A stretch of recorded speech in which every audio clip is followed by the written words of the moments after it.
Obviously, a lot of concern, a lot of discussion, coronavirus, and rightfully so. And, listen, the CDC issuing the warning that it is coming here. It's not a matter of if, it's when. 60 cases, latest in California. We're keeping an eye on about an individual with no travel history at all. So we'll keep an eye on that. Lots of questions. Let's bring in Andrew Kimler. He's a partner over the Lake Success-based law firm, Vishnick, McGovern, and Melizio. Welcome him to LI News Radio for the first time.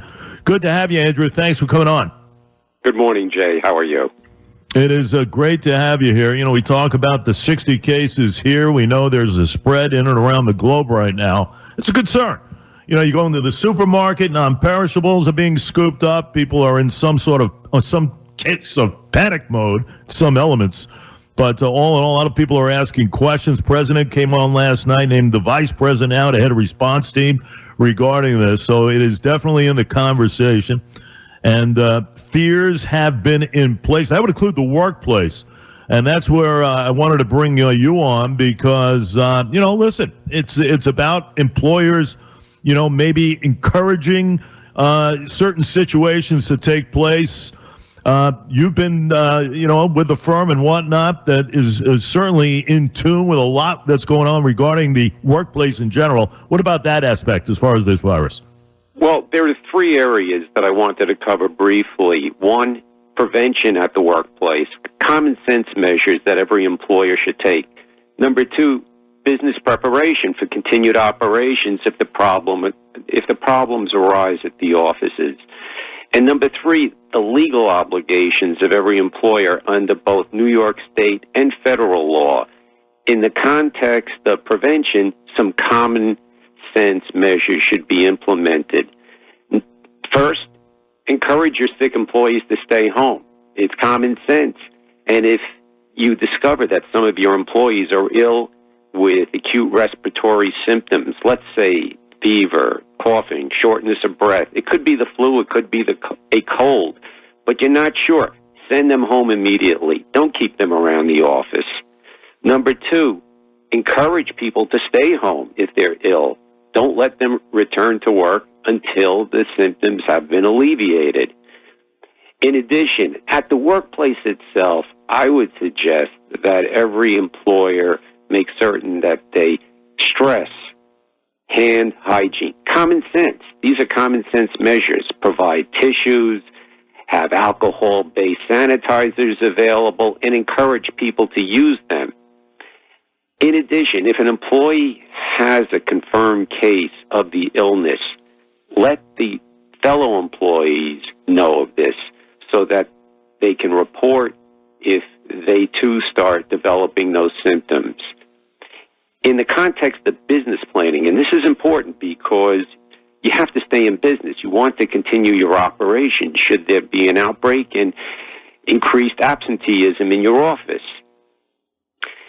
The employer should plan ahead, implement some sort of planning to continue the essential business functions of your operation. So, by way of example, cross-train your personnel in advance to perform the essential functions of the workplace so you can continue to operate in situations where there's high absenteeism. And be flexible. Be prepared to change your operations and your business practices. You may have a problem with respect to obtaining supplies for your business. So in advance, identify alternative sources of merchandise and other things that you may need to keep your business going. Another important consideration is flexibility, and this I can't stress enough. Every employer should develop flexible work plans in advance of this crisis. And what does that mean? Well, for example, allow people to telecommute and provide for flexible work hours if these symptoms should arise. But that requires planning, Jay. That requires for the employer to think ahead and make sure that they have the technology and structures in place so that people can properly telecommute and telework. That's an effective way to keep your business operation going while at the same time separating ill employees from those who are well at the office place. Another consideration is when employees have family members that are ill, or they might have children that are home because their schools might be closed. There may be dismissals in terms of continued operations of schools. Develop flexible workplace solutions and leave policies so that employees can care for their sick family members or kids that are home. And finally, there are legal obligations that employers should be aware of. There's the New York State Paid Family Leave Law and the Federal Family and Medical Leave Act, the FMLA.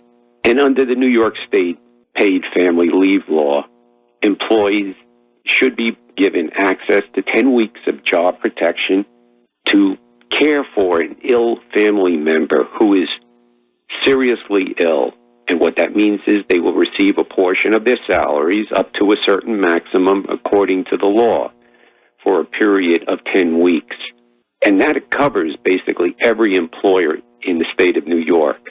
There is also protections under the Family Medical Leave Act, which for the most part covers employers with 50 or more employees.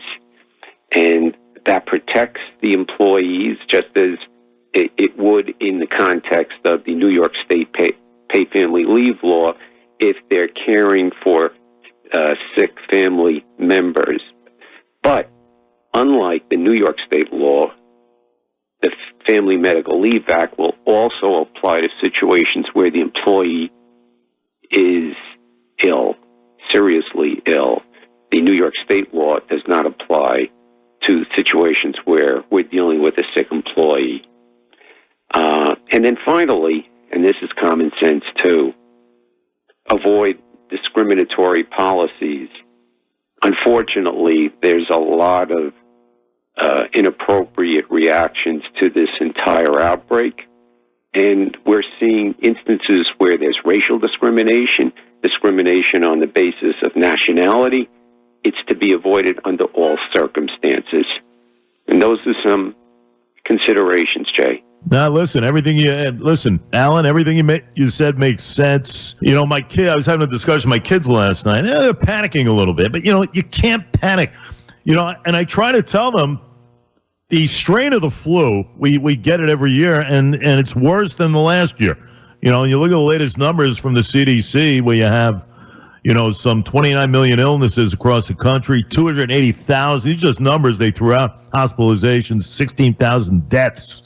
So by far, flu is more dangerous than any other strain of virus coming into play now. Corona is like the new flavor in town. Now, the thing is, I'm not downplaying it by any stretch, but I think the key thing here, as I told my kids, is just to be vigilant. We can't panic. Employers have to do their due diligence. Employees as well. Listen, you can't go to work, folks. If Right. you're sneezing and coughing all over the place, can't do it anymore.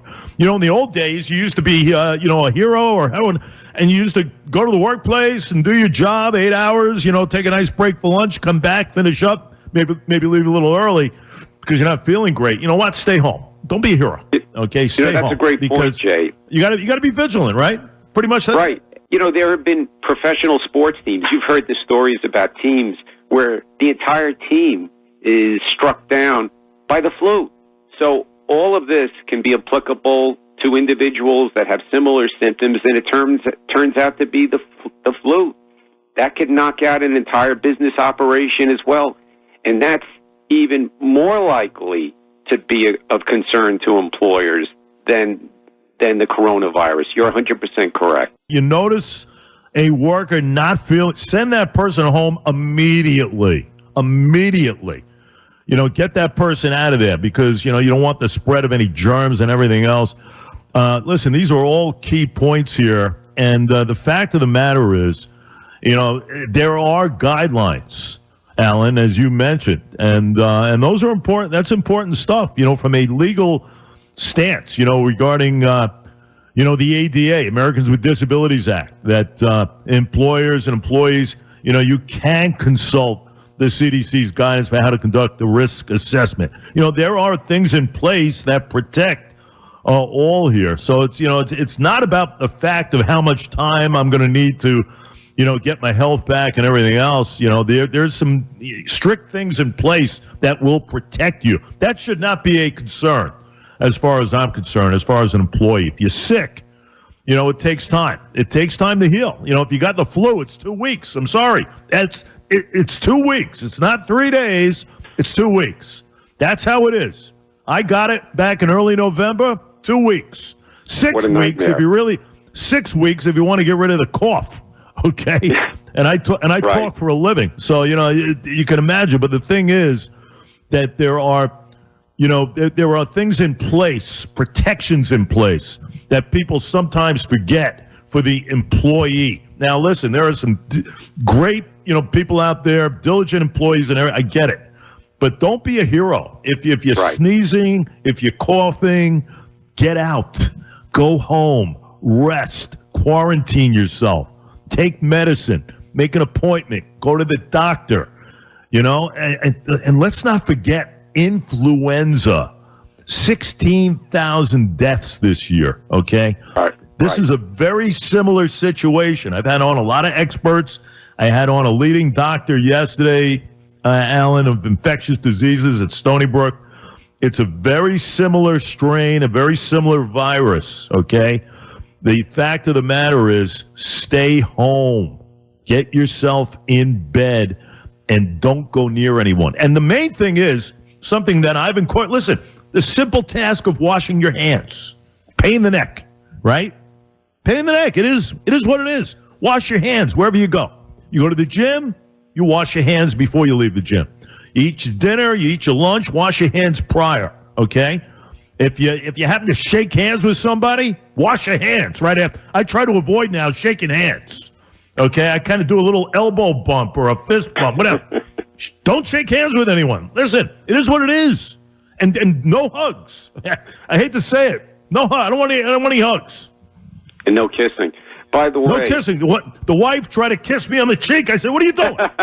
No, don't go to that extreme. But no. Then you'll see my matrimonial partner. But the employer could also provide hand sanitizers, common sense solutions. So if you don't have soap and water available every minute, have hand sanitizers out there. Make it easy for the employees to take preventative measures. It's really what it is. It's all about, like I said a couple of minutes ago, just be vigilant. If you're running an organization, know your employees. If you see an empty desk, make a phone call to that person. See how he is. See how she is. If they're sick, stay home. No rush to come back to work. Kind of enforce the fact that there is no need to rush. Your job will be in place. Believe me. Otherwise, there could be some legal ramifications, as Alan noted here. So there's no rush to get back into the swing. And as mentioned, listen, 60 people right now in this country are being, with cases, confirmed cases. In Nassau County, Alan, you have 100 people that are being monitored. Told you about the one in California now. No travel history at all. This isn't an individual, by the way, who was in and around China and having, bat meat sandwiches. This is an individual that had stayed put in California and has come down with the virus now. So you got to monitor something like that. It's very important stuff. Piece of news came out earlier this morning. So very important stuff, and we'll keep on top. I know you will too. Alan, thanks so much for coming on with it. Okay, you want to mention one thing? Go ahead in closing. Yeah, no, of critical concern is planning. So while you're right about reacting to these situations in terms of encouraging people to stay home and to not be heroes, plan in advance.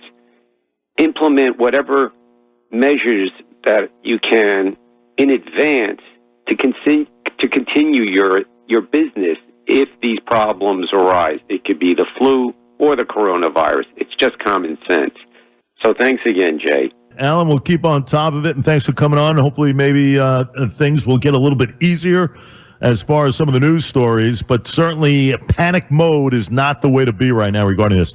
Thanks, Andrew. Appreciate it. I think I call him Alan. Andrew, thanks so much. But that's my middle name. Take care. Thanks again. There you go. So I'm okay then. Andrew Kimler, partner over at the late success based